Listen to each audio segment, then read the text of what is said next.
Hello and welcome to the Indy Author Podcast. My guest today is Pauline Wiles. Hey, Pauline, how are you doing? I'm delighted to be here. Thank you for inviting me, Matty. It is my pleasure. So, to give our listeners a little bit of background on you, Pauline Wiles is a website designer who builds simple, stylish sites for authors and writers. As an author herself, being the author of the Saffron Sweeting romantic comedies, she noticed others were often overwhelmed by this task. Now she's helping to dispel some of the myths about how costly and difficult a web project should be. British by birth, Pauline is now a contented resident of California, although she admits to an occasional yearning for afternoon tea and historic homes.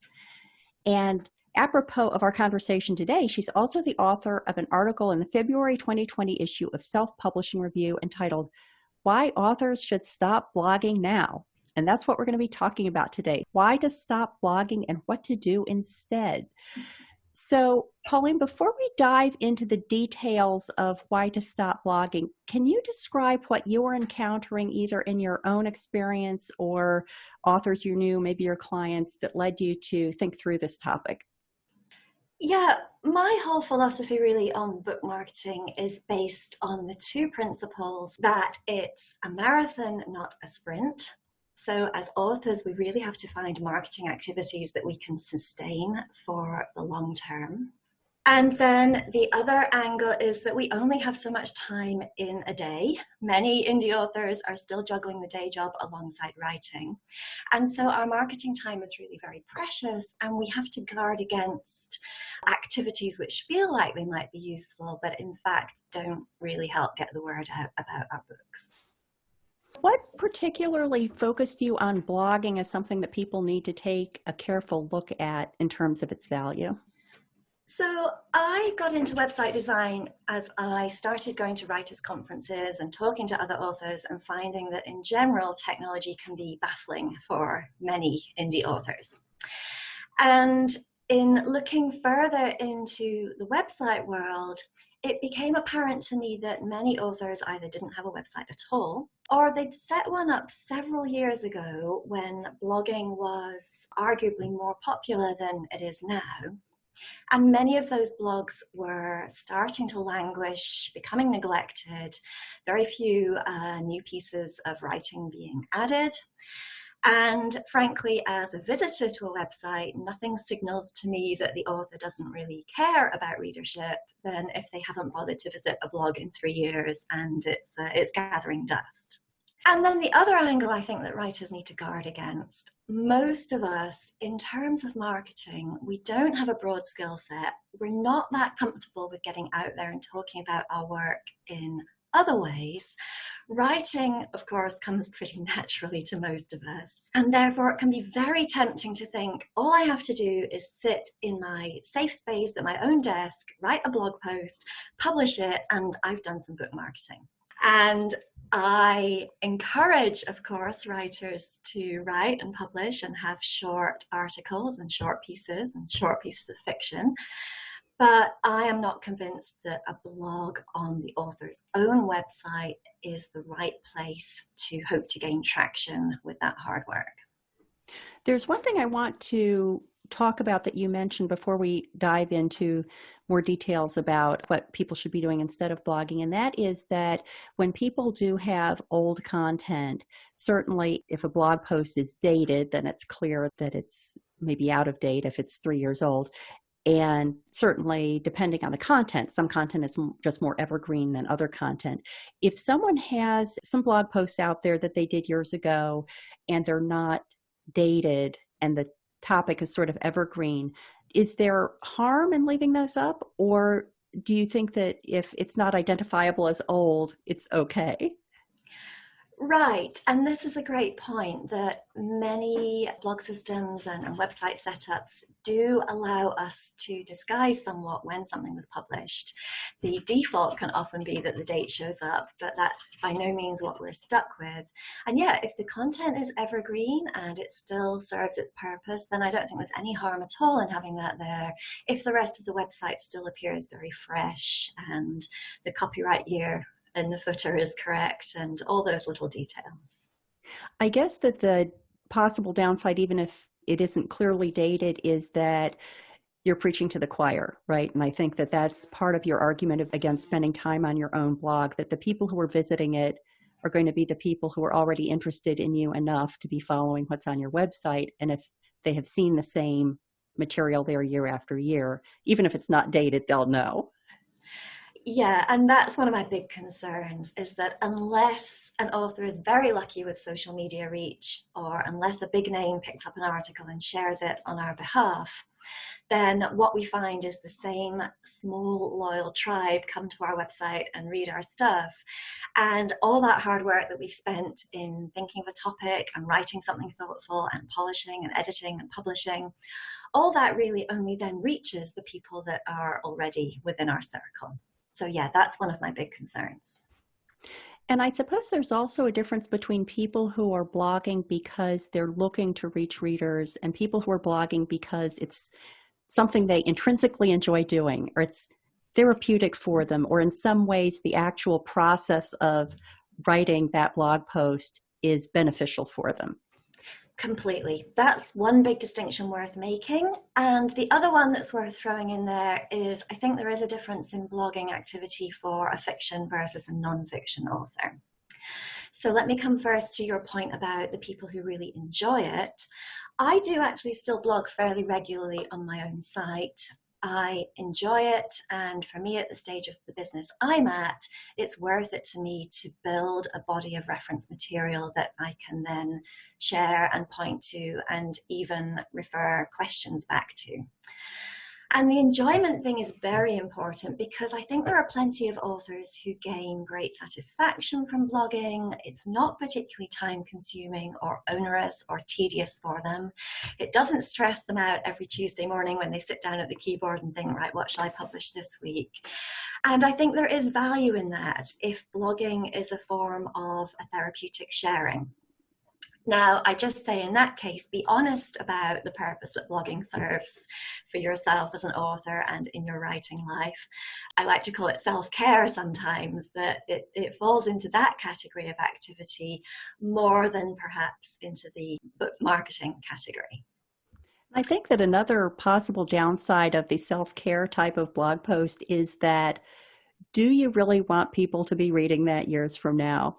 If you as an author are going through a tough patch and you've decided to sort of vent about it on your online diary, if you're using the blog post in that way, then are you still going to be comfortable with people revisiting that later on? That's one angle. And also I think the blogging that is more the author thinking through their own thoughts, the topics can be more broad and perhaps less directly relevant to the topics of our books and what the readers are really looking for. So we need to be a little bit careful when we have blog posts published that are more about our daily lives and our thought processes rather than targeting our readers' interests. Yep. You had spoken about the difference between fiction and nonfiction posting or blogging. Can you talk about that a little bit more? Yeah, so I think in some cases for a nonfiction author who is trying to establish authority, there may be a slightly stronger argument for sticking with blogging even when it feels like an uphill battle. But even in that case, I would encourage that author to try to build their body of work and their credibility by producing pieces and content which can be published and shared on wider platforms than just their own blog. There is a school of thought that if a nonfiction author wants to be credible in a subject area, that their own website should have a certain amount of material and expertise shared there. But even in that case, I would encourage authors not to make that the main focus of where they write and publish and connect with other experts. For people who are building up some content on their sites, do you have recommendations regarding how to position it? Because I see fewer people writing in the nonfiction world that are advertising what they're posting as blogs, and they're posting it as more like articles. And I think that in some cases there's this sense that the blog is this sort of free-form stream of consciousness, not necessarily well thought out piece of content, as opposed to a series of articles about a certain topic. Is the term blog still relevant? And what kind of connotations does it bring along with it that may or may not be what the author is looking to convey? Yeah, that's a great distinction. I've gone back and forth on this myself. I have certainly renamed my top menu item to articles and then back to blog, and I'm on the fence about that. I think you're completely right that these days calling your work articles or resources and being very intentional that they are useful pieces of content on a certain topic does convey more focus and more professionalism than calling it a blog. I think that's an excellent issue to point out. I feel I may still flip back the other way and stop calling my work a blog and call it resources. And for anyone who's just getting started or just setting up a website, I would think that going with resources instead of a blog or articles instead of a blog would be a very smart move. Yeah. And if people are bringing the same kind of mindset to it, the same kind of professionalism, the same consideration for the content, then if suddenly blog becomes more the thing to do, it's an easy change, right? You just go into your website or you ask your webmaster to change the name of whatever's in the tab, but perhaps it wouldn't be necessary to then overhaul what's behind that tab as long as it fits the criteria for whatever term you're using. You're right, yes. As long as we keep our readers in mind and the content is useful and evergreen and not an overly personal rant about what happened at 3 a.m, then yeah, completely. Let's get into what the alternatives are. If an author's goal is to reach more readers, what are the alternatives that are a more productive way of going about that than posting on one's own website? Yeah, well, it's important to emphasize that when I suggest that authors stop blogging, I certainly don't mean they should stop writing short articles, short pieces. You have your own book about leveraging short fiction. So I say to people, just because I'm saying don't blog doesn't mean don't write short pieces and put them to use elsewhere. And for many authors, the baby step, if you like, of getting outside their comfort zone with their own blog is to offer to be a guest writer on somebody else's blog. That's a really nice way to both get the content to a wider audience and to start to build some wonderful relationships in the author community. Medium, of course, is growing in popularity. That probably needs a whole separate podcast episode from an expert, and that expert wouldn't be me. Medium, I know, has attracted a lot of attention because there is a ready-made platform there to share our writing, and there is the potential, at least, to make a few pennies or a few cents from the work. But as with many other things in our author life, it's not easy money, so people shouldn't assume that they'll publish 3 articles on Medium and that they'll be paying for their coffee bill even. So Medium is popular, but certainly needs to be researched before somebody plunges in wholesale. Let me just ask a quick question about Medium. Is it the kind of platform where people are going to Medium to look for things, or is it more a hosting platform, so to speak, where you can post it on Medium, but then you would also have to promote it through other venues to get people to go there? I think a bit of both. There are Medium opportunities which are curated. And again, I am not publishing on Medium, so I don't have expertise in this. But the idea of being lucky enough to have a piece picked for curation on Medium is that other readers are already on Medium looking for that kind of content and those kind of topics. So that really gives you a boost in the people you reach. So LinkedIn is a nice one to consider, probably, again, more for the nonfiction authors than for fiction, but LinkedIn allows publishing of longer pieces. And of course, depending on one's background, we may, as authors, have a different or a wider reach on LinkedIn among our own field than perhaps we do on our own websites. That's something that I've found on most of my social media platforms where I had to approve people following me or liking me or whatever is appropriate for that platform. I was a little more selective about it. But with LinkedIn, I just let whoever wanted to connect with me. And that was back when I was in my corporate job. And I masked probably thousands of connections there.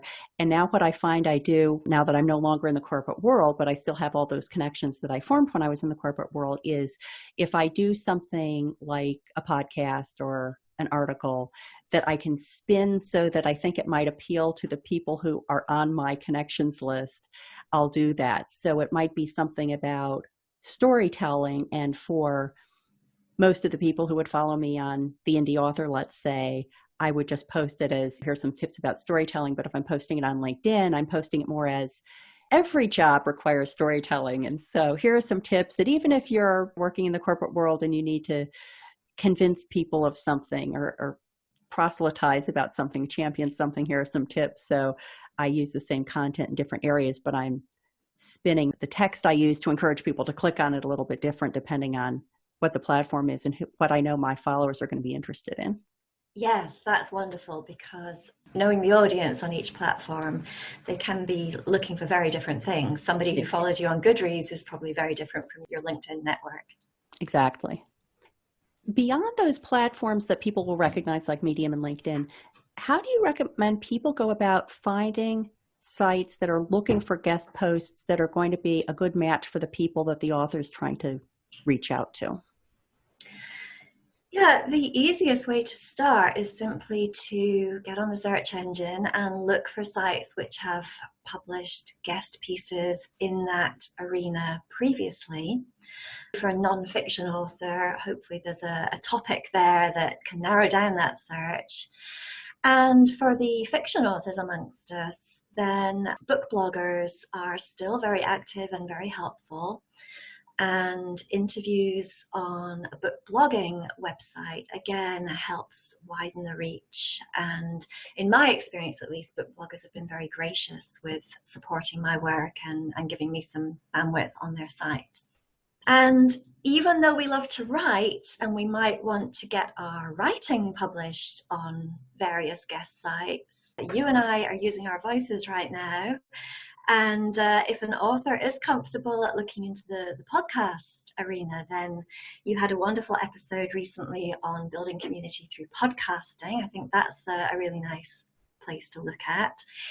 And even though a large proportion of the population is apparently scared of public speaking, I think that can be a really wonderful way, again, as either fiction or nonfiction, to meet the right audience and to spread the word.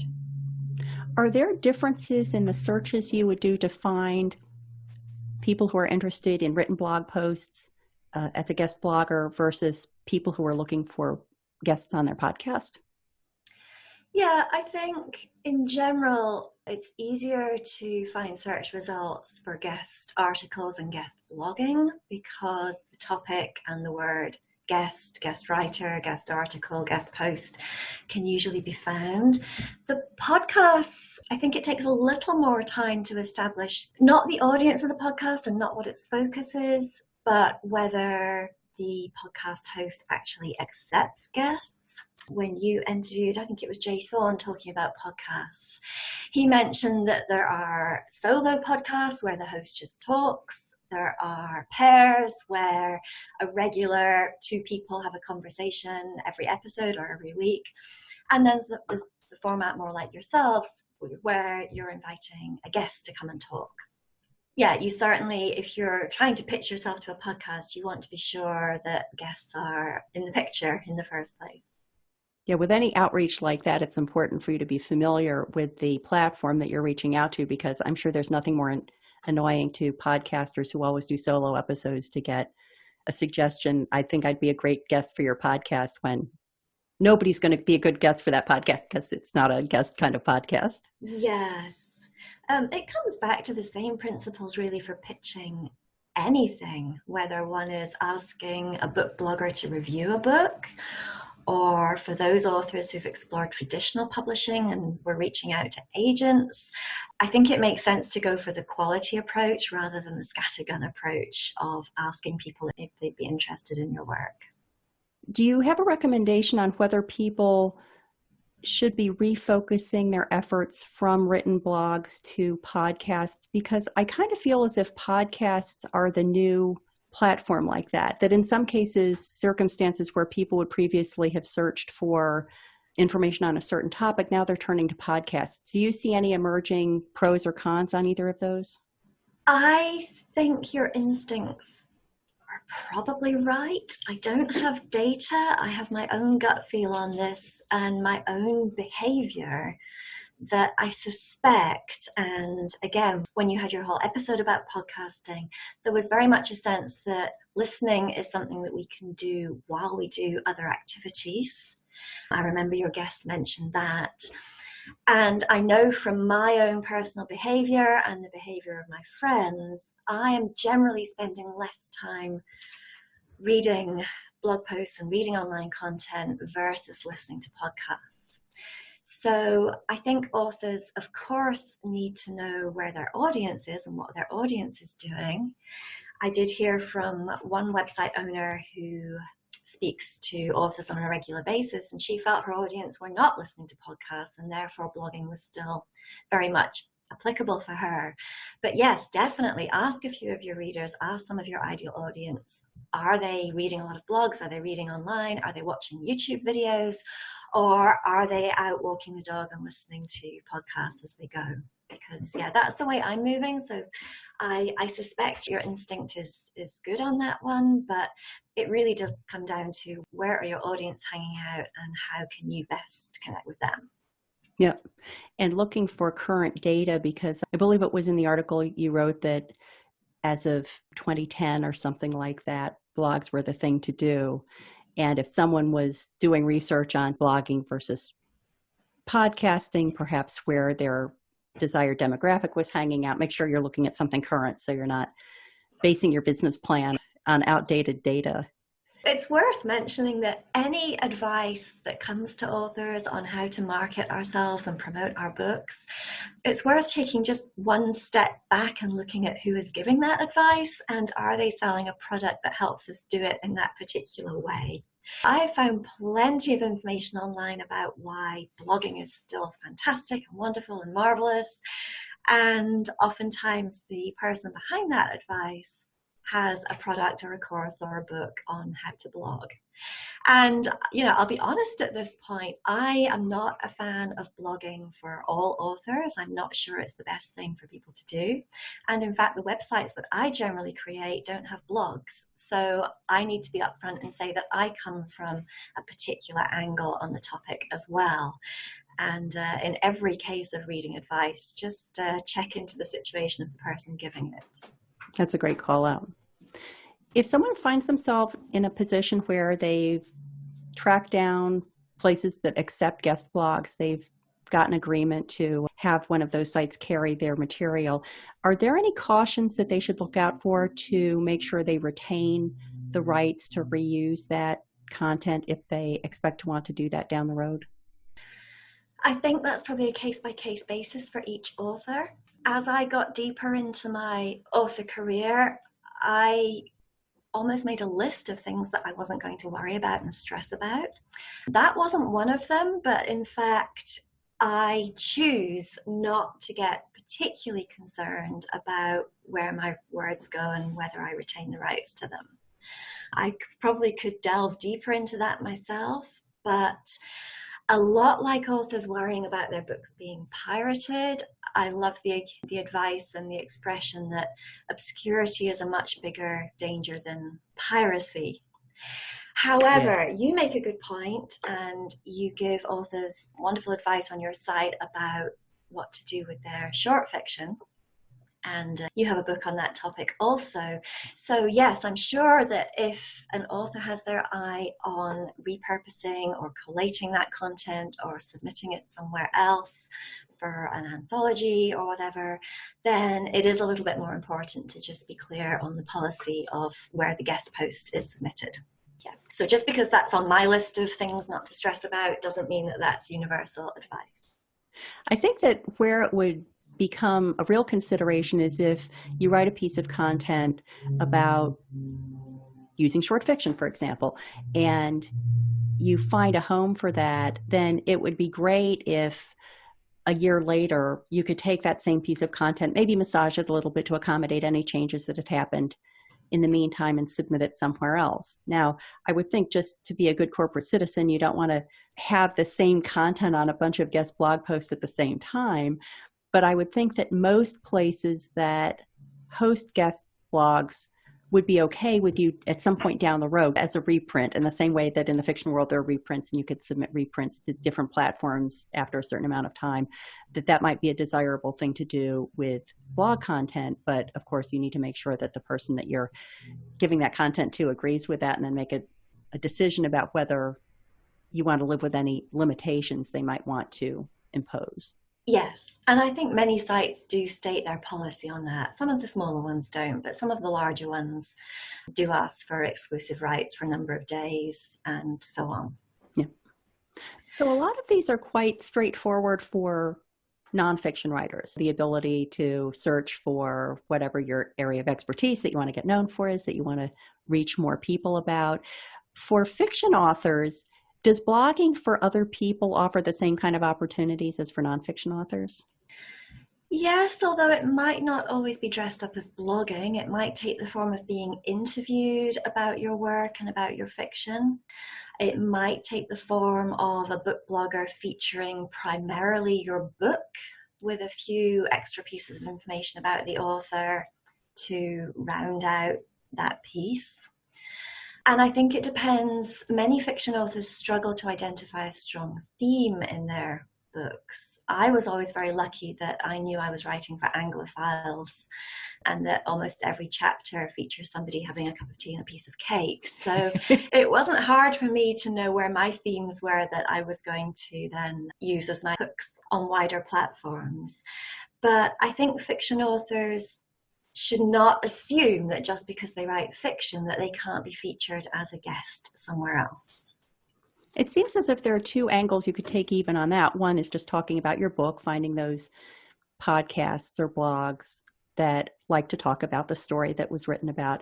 The other thing would be if you have any kind of factual background of your book. For example, one of my books has as its backstory a big fire that took place in 1947 in Maine on Mount Desert Island that burned a lot of the island. And so I suppose that I could also pursue Maine-based blogs about historical events in Maine, New England, fires. I don't know what those might be, but people could maybe look beyond just their story to what they've used as the setting for their story or the historical background of their story, and that might lend itself to ways of reaching readers that would be totally new, because they might not even be people who are normally, let's say, mystery readers, but they love history set during a certain time, and so they may pick up your book when it otherwise might not occur to them to do so. Absolutely. By the time we've written our book, we can have our noses pretty close to the content. And sometimes I think we miss the fact that there is all kinds of great information in there, which is very interesting to a wider readership. Certainly any historical fiction authors probably know way more about their period of history than the average person walking down the street. And something we hear anecdotally about book clubs is that readers particularly enjoy some of the book club picks because it gives them a chance to learn something new. So whether that new thing is about a fire that happened at a particular time or about the daily life of keeping bees, there are all kinds of learning threaded through the average novel that sometimes I think as the author we don't realize. So now we're in a situation where we've landed the guest blog gig and people are reading it and they're interested. What are your recommendations about the best practices for getting those people from the guest post site to your own site where you want to interact with them? My favorite suggestion there is to have a short, crisp, enticing bio, and to mention in that bio some kind of free resource or lead magnet or collection of short fiction, something people can get for free if they go on over to your website and take a look at you there. If we're not spending our time blogging, we can spend our time creating a resource or a short collection of our stories or some other freebie. And that then is a really nice thing to talk about when we've been given a guest platform to guest blog or to write some kind of article on someone else's site. Great. Well, Pauline, thank you so much. This has been great. I think all our listeners will leave with a list of to-dos of things that they want to look into. And many, I think, will be relieved of the responsibility of forcing a blog post just because they read it on a list of necessary to-dos a decade ago. Yes, I think as authors, there are so many ways that we can promote our books and market ourselves that we sometimes make the mistake of thinking that we have to do all of them. And really, the sweet spot, I think, for long-term marketing is picking just the few things which really resonate with us, really connect with our readers, and that we can sustain. And if a blog isn't one of them, then I encourage people, don't do it. Excellent. Well, Pauline, let people know where they can find out more about you and your work online. Yes, the best place is my website, paulinewiles.com. Everything is linked up from there. You'll find me on various social media, but starting with the website is a great place to get to know me. Great. Thank you so much. Thank you for having me. It's been a pleasure.